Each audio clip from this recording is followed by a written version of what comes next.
The SupraHydro range has two choices of stabiliser. The S20.2, which is 42 centimeters, and the S20.1, this is 48 centimeters. Both stabilisers feature downwardly swept winglets, and this is quite interesting. So, why the downward swept winglets? In fact, why winglets at all? A hydrofoil is going in a straight line, but if you have no yaw stability, the hydrofoil will slip sideways through the water. So whilst you think you're going in this direction, in fact you're going in this direction. The winglets on the stabiliser control the yaw and ensure you're going in the direction you want to go. Let's call it slipping. But why downwards? When you turn the foil rolls like this, and you can see the stabiliser is coming into a horizontal position, nice and safe and protected from the surface of the water. Imagine I have my stabiliser the other way. When I turn my foil, you can see that my winglet is looking very much like it wants to stick out the top of the water. This causes it to suck air and to lose grip, and very often you fall. So the downward winglets are really helping you to carve harder and more aggressively without risking cavitation in the stabiliser. That brings us to the next question: why do we need different sizes of stabiliser? The stabiliser, as the name suggests, stabilises the foil. This means that the foil is balanced going through the water. Different rider weights means a different kind of balance. A larger stabiliser will give more pressure on the back of the foil than a smaller stabiliser. For a lighter rider who doesn't need so much stabilisation, the smaller stabiliser is a better option. For a heavier rider, they tend to prefer the larger stabiliser. This stabiliser is not related to the wing size. The same size stabiliser will work with every wing size on the hydrofoil. It's more related to the rider weight or the rider style. Riders that tend to be lighter on their feet may also prefer the smaller stabiliser. Riders that tend to be more aggressive or heavy on their feet might prefer the bigger stabiliser.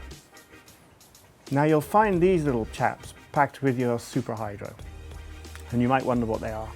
These are shims. You can see that they're not flat, that one end is higher than the other. On this one, the front is higher, and on this one, the back edge is higher. What do they do?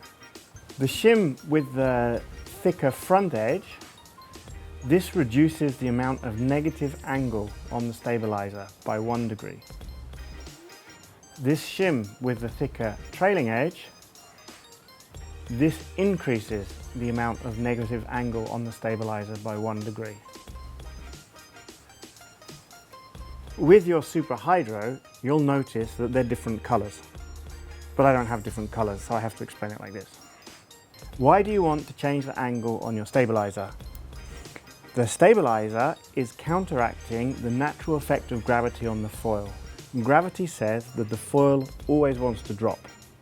Your stabiliser has an angle which is encouraging the nose of the hydrofoil to stay up. The more negative angle you have on the stabiliser, the more up the pressure on the foil. The less negative angle you have, the less up, the more the foil will ride nose down. So, if you're riding your foil and you find that the nose is always trying to fly up out the water, that's when you would want to use the shim that makes the stabiliser flatter, so the +1 shim. If you're finding that it's hard to keep your hydrofoil flying and the nose always wants to drop, that's when you would want to use the other shim, the -1 degree, and that will encourage the foil to stay up. With different lengths of fuselage, the stabiliser is applying different levels of stabilisation to the wing, and that's why it's important to have the ability to trim your foil. It's also critical if you're using a longer board, then there's more weight on the nose of the board forcing the foil down, and you might want to use the -1 degree shim to hold the nose up again. So it's an important part of adjustability for your foil. You might be wondering, why do you need to shim the stabiliser and not move the position of the foil in the board? Surely if you put the foil forward on the board, it changes the nose balance of the board. And it does.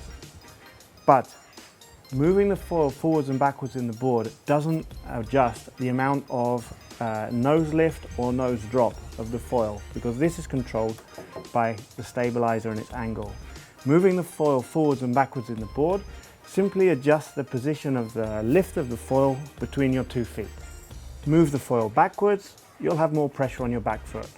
Move the foil forwards, you'll have more pressure on your front foot. But the lift of the foil will stay the same. Adjust the stabilizer to more negative and the foil will lift more on the nose. Adjust the stabilizer more positive and the foil will drop more on the nose. But the position of your 2 feet won't change.